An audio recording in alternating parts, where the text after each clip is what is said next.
नमस्कार। सरकारी मनोरंजन के सरकारी भौगोलिक ज्ञान में आपका हार्दिक अभिनंदन एवं स्वागत है। तो हम लोगों ने गंगा के उत्तरी मैदान के बारे में जानकारियाँ प्राप्त कर ली थी और हम लोग प्राप्त करेंगे गंगा के दक्षिणी मैदान के बारे में जानकारियाँ। तो गंगा नदी के दक्षिणी तट से झारखंड के छोटा नागपुर पठार तक फैला बिहार का भाग भी समतल है, परंतु कहीं कहीं बाह्य स्थिति पहाड़ियाँ इसकी एकरूपता को भंग करती है। इनमें राजगीर 466 मीटर, गया 266 मीटर, खड़गपुर 510 मीटर, गिरिक और बराबर की पहाड़ियाँ मुख्य मीटर में ऊंचाई। यह भूभाग दक्षिणी बिहार के लगभग 33,670 वर्ग किलोमीटर क्षेत्र में फैला हुआ है।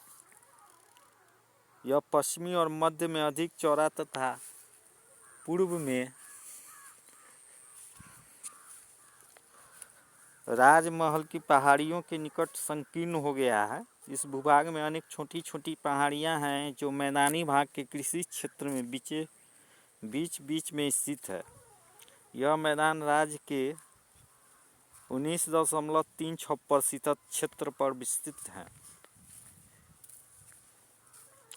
इस मैदान की प्रमुख नदियां सोन, कर्मनसा, पुनपुन और फल्गु और उनकी सहायक नदियां हैं। मैदानी भाग में स्थान स्थान पर पहाड़ियां और टेकड़ियां फैली होती हैं, जिनमें गया जिले की बड़बड़ा, रामशिला, प्रेतशिला और जेठनिया पहाड़ियां, राजगीर और गिरियक की पहाड़ियां हैं। बिहार शरीफ की बड़ी पहाड़ी पीर पहाड़ी तथा शेखपुरा और पार्वती की टेकड़ियां महत्वपूर्ण हैं।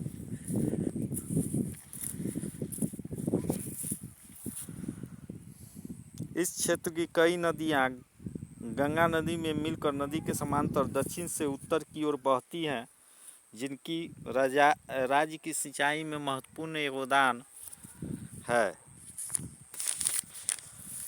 दक्षिणी भाग का मुख्य मैदान मुख्यतः छोटा नागपुर के पठार झारखंड से गंगा में प्रवाहित होने वाली नदियों के द्वारा लाई गई मिट्टी से बना है।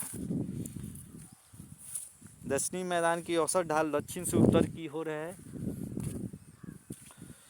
इस मैदान का निर्माण पठारी प्रदेश से होकर बहने वाली नदियों के द्वारा लाई गई बलुआई मिट्टी से हुआ है। बलुआई मिट्टी होने के कारण इसमें पानी अधिक सूखता है, तो सतह पर जल का अभाव होने पर भी भूमिगत जल अधिक मात्रा में पाए जाते हैं। इस भाग में गंगा प्राकृतिक कगार का निर्माण करती हैं। यह प्राकृतिक कगार अपने आसपास की भूमि से ऊंचा रहते हैं, जिसके कारण नदियां गंगा के समांतर ही प्रवाहित होती हैं।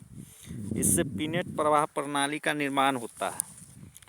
प्राकृतिक कगार के दक्षिण जला ढाल का निम्न क्षेत्र टाल पाया जाता है और इसका विस्तार पटना से लखीसराय तक है। इसमें मोकामा, बढ़इया, फतुआ, बख्तियारपुर, बाढ़, मोर और सिंदौल का टाल प्रमुख है। टाल क्षेत्र वर्षा ऋतु में जलमग्न रहते हैं। गंगा के दक्षिणी मैदान की चौड़ाई पश्चिम में अधिक, किंतु पूरब में धीरे धीरे कम होती जाती हैं।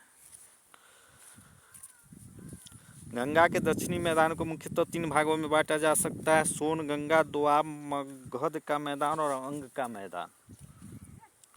दक्षिण बिहार की नदियाँ सदाबहानी और सदानीरा नहीं हैं। यहाँ ढाल क्षेत्र में खादर के मैदान मिलते हैं। गंगा के दक्षिणी मैदान का निर्माण छोटा नागपुर के पठार से गंगा नदी की ओर प्रवाहित होने वाली नदियों के द्वारा लाई गई जलोढ़ मिट्टियों से हुआ है। इस मैदान की प्रमुख नदियाँ सोन, पुनपुन, फल्गु, मान और क्यूल है।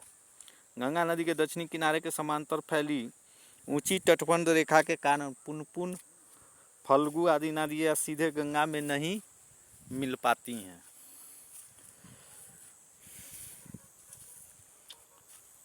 दक्षिण का सीमांत पठारी क्षेत्र। गंगा के मैदान के दक्षिण सीमांत में छोटा नागपुर पठार की खादर प्राचीन चट्टानों के दृश्यांश, जिसमें नीस, ग्रेनाइट, शिस्ट और चट्टानों की बहुलता है, धरातल पर दिखाई देती हैं। यह क्षेत्र तीव्रवाही सरिताओं व प्रपाती ढाल से युक्त पहाड़ियों, समतल सक्रिय घाटियों एवं विषम धरातल से युक्त पठारी प्रदेश है। इसके अंतर्गत गया, मंदार, जेठियन, बरबरा की पहाड़ियाँ, गंगेश्वरी, राजगीर और शेखपुरा आदि की सूकर पीठ पहाड़ियाँ, बिहार शरीफ, जमालपुर, मुंगेर की पहाड़ियाँ तथा रोहतास और कैमूर जिले में विस्तृत कैमूर का पठार आते हैं।